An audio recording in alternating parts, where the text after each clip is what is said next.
Hi. Hi, Rachel. I'm Rachel McCrum, editor of Font Magazine. Could you tell us a little bit about your job at Font Magazine and the Font Magazine itself? Sure, absolutely.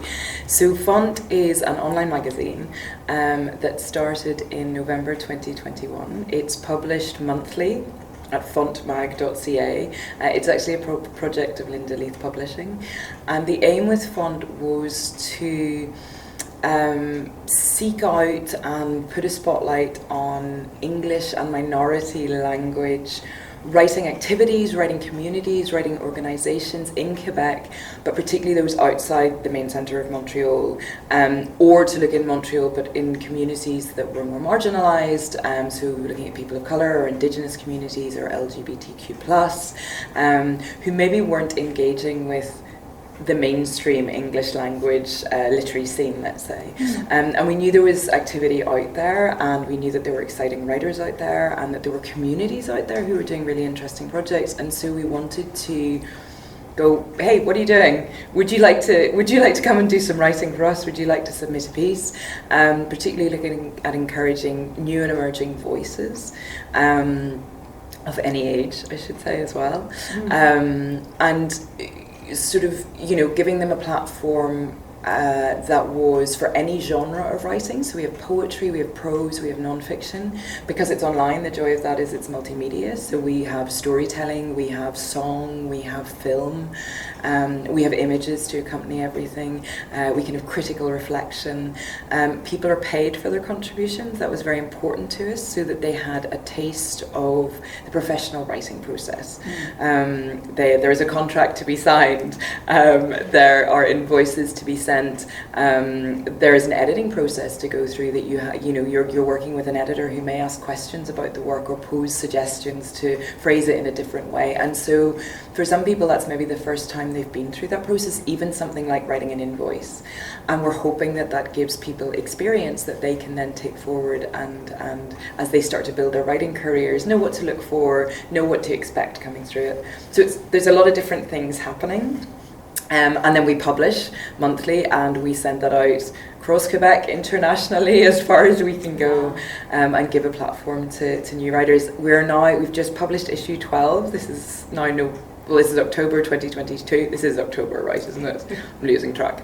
And so it's been one a month, which has been amazing. And the beautiful thing is we find new communities of writers, new organisations, new focus across all these issues. It exists, it's out there. You have a different theme for each issue.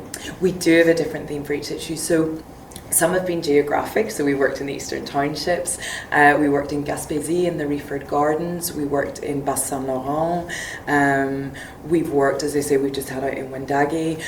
We've also had, we had unruly writers, which was one of our recent issues, which was disabled, and self-described crip writers, which was such an interesting issue to work on, some really, really beautiful work. We've had, our first issue was young black writers from the Black Community Resource Centre in Montreal. So people writing on a theme, people writing on an element of life in Quebec, people writing on an element of writing life in Quebec and what that might look like. It's not very long, we're looking at sort of 8 to 9 articles per issue max. We have a very beautiful website which was designed by a Montreal company called House 9. It's designed to scroll easily, so you can sit and read it on your phone rather than you're clicking into lots of different tabs. And we're really grateful for them to the work on it. But the idea is, people can sit down, read 20 minutes, 25 minutes, that's it. But they can go back. And they can go back and see the individual pieces, or they can bookmark them, or they can share them, which we like as well. And so elevate those writers a little bit more. How do you find your contributors? How do I source them, do you mean? Yeah. How do I reach out? That's a really good question. A lot of it has been reaching out to maybe professional writers that I know in certain areas. So for the Eastern Townships, it was Louise Abbott.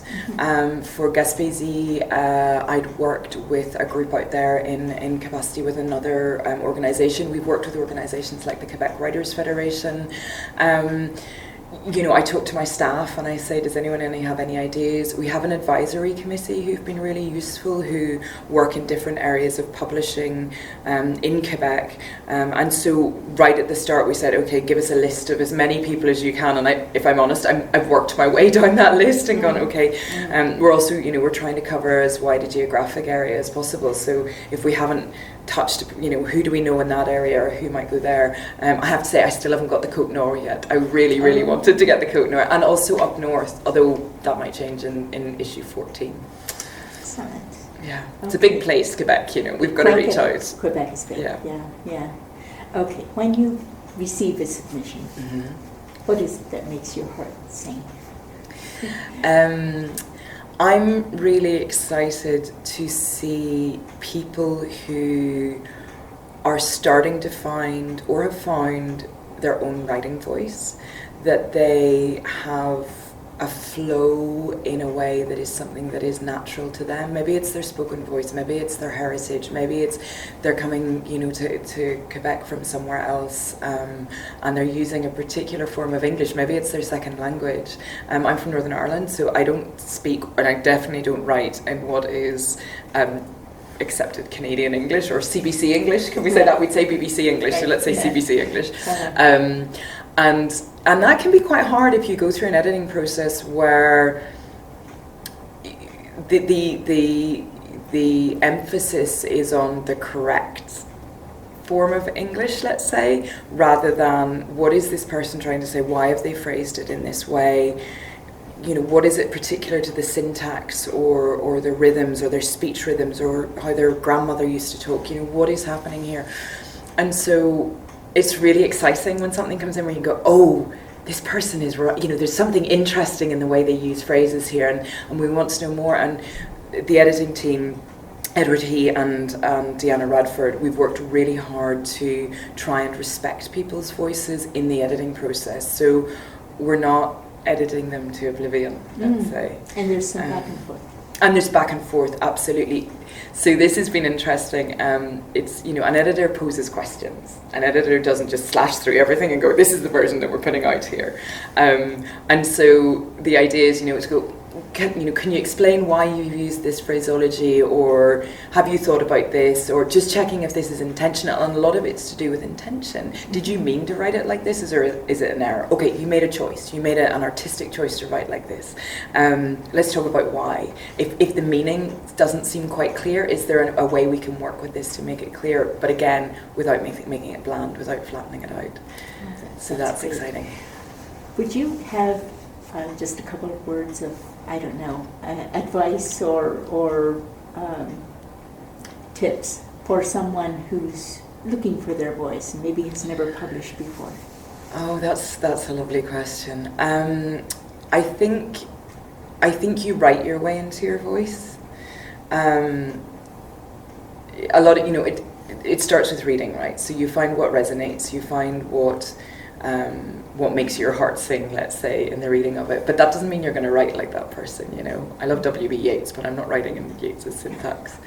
And so how can you then shape that into your own voice? How can you express what you want to say in a way that seems natural, I think? And for me, I come from a more performance and spoken word background with poetry, and so for me it's a lot to do with the spoken voice. How would I say this? And actually I think that's a really good way to start sometimes. If you're struggling to write it down, how would you speak it? And if you can capture that, maybe you record yourself and transcribe it, or just listen to it and go, oh, that's how I speak. Because we speak more naturally than we write, I think, and can you then bring that onto the page in some way? That's a great strategy. That's great. Is there anything you'd like to add? What would I like to add? Please go and read Font Magazine. We're really proud of it. But also, I think it's been an incredibly rich experience and a privilege to be the editor of it, particularly as a relative newcomer to Quebec. It's been inspiring to see the richness of literary activity that's out there. And I think, if people are maybe not in the main urban centres, or they feel a little bit isolated from the writing communities, there can be inspiration there to go, actually there is activity out there and people are making and creating. There are artists out there, either to find those communities, to start your own, but also take confidence. You don't need to be sitting in the middle of Montreal, let's say, to be a writer. It's a great thing about being online. Yes. Yeah. Excellent. Well, thank you so much. This has been really great. Okay.